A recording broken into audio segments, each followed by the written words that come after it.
तो आज भारतीय राजनीति में एक बहुत बड़ी खबर आई है जहां आम आदमी पार्टी को एक जबरदस्त झटका लगा है।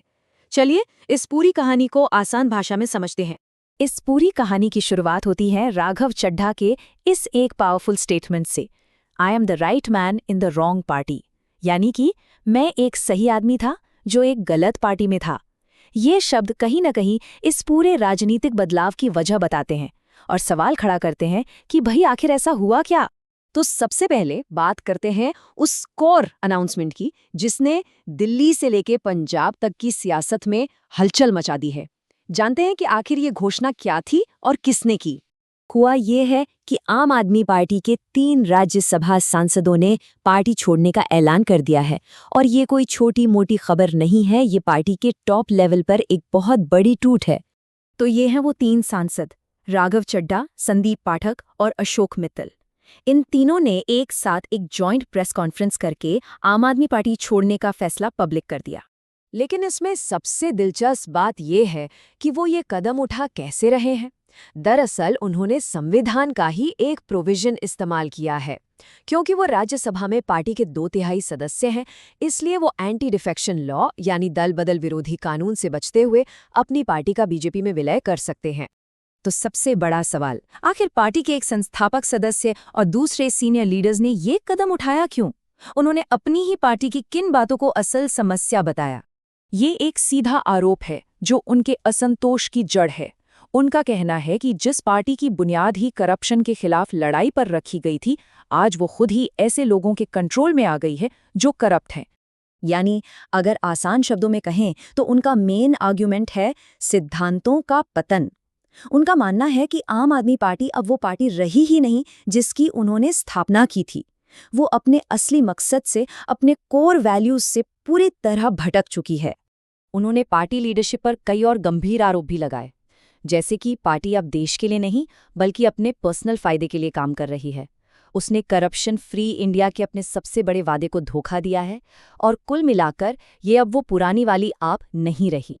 अब चलिए खासतौर पर राघव चड्ढा की पर्सनल जर्नी को समझते हैं। उनकी यात्रा को समझने से इस फैसले के पीछे की वजह और साफ हो जाएगी।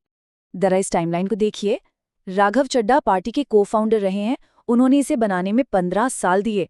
पॉलिटिक्स में आने से पहले वो एक सक्सेसफुल चार्टर्ड अकाउंटेंट थे, लेकिन पिछले 1 साल से वो पार्टी की एक्टिविटी से काफी दूर थे और आज उन्होंने ये बड़ा ऐलान कर ही दिया। उन्होंने इस बात पर बहुत जोर दिया कि पॉलिटिक्स में आने का उनका मकसद अपना करियर बनाना नहीं था, बल्कि वो और उनके जैसे कई प्रोफेशनल्स, साइंटिस्ट, प्रोफेसर्स, यहाँ तक कि वर्ल्ड क्लास क्रिकेटर्स अपना सेट करियर छोड़कर देश बनाने के लिए आए थे। तो जब उनसे पिछले 1 साल से उनकी दूरी और चुप्पी का कारण पूछा गया, तो राघव चड्ढा ने साफ साफ कहा कि वो पार्टी के गुनाहों में शामिल नहीं होना चाहते थे और यही वजह थी कि उन्होंने खुद को पार्टी की हर गतिविधि से अलग कर लिया था। ठीक है, तो आप छोड़ने के कारण तो समझ आ गए, लेकिन अगला सवाल है बीजेपी ही क्यों? इस कदम को उन्होंने एक समाधान के तौर पर कैसे पेश किया? यहाँ उन्होंने एक साफ-साफ कंपैरिजन दिखाया। एक तरफ आम आदमी पार्टी, जिसके बारे में उन्होंने कहा कि वो अपने सिद्धांतों से भटक गई है और वहाँ उनकी आवाज़ को दबाया जा रहा था। वहीं दूसरी तरफ बीजेपी, जिसे उन्होंने एक मजबूत और निर्णायक लीडरशिप वाली पार्टी बताया जो देश के लिए पॉजिटिव पॉलिटिक्स कर रही है। इसके अलावा उन्होंने प्रधानमंत्री नरेंद्र मोदी के नेतृत्व वाली बीजेपी सरकार के काम की बहुत तारीफ भी की। उन्होंने गिनवाया कि कैसे सरकार ने आतंकवाद की जड़ों पर हमला किया, भारत को दुनिया की टॉप इकोनॉमी में पहुंचाया और वो सख्त फैसले लिए जिन्हें लेने से पिछली सरकारें डरती थीं।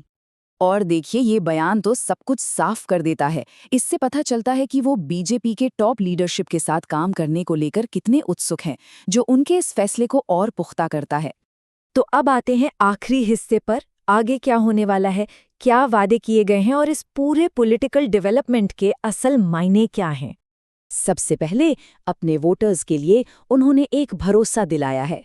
राघव चड्ढा ने साफ किया कि वो संसद में आम लोगों के मुद्दे उसी जोश और एनर्जी के साथ उठाते रहेंगे जैसा वो हमेशा से करते आए हैं, और अब उनकी आवाज को कोई दबा भी नहीं पाएगा। और आखिर में ये पूरा मामला एक बहुत बड़ा सवाल छोड़ जाता है।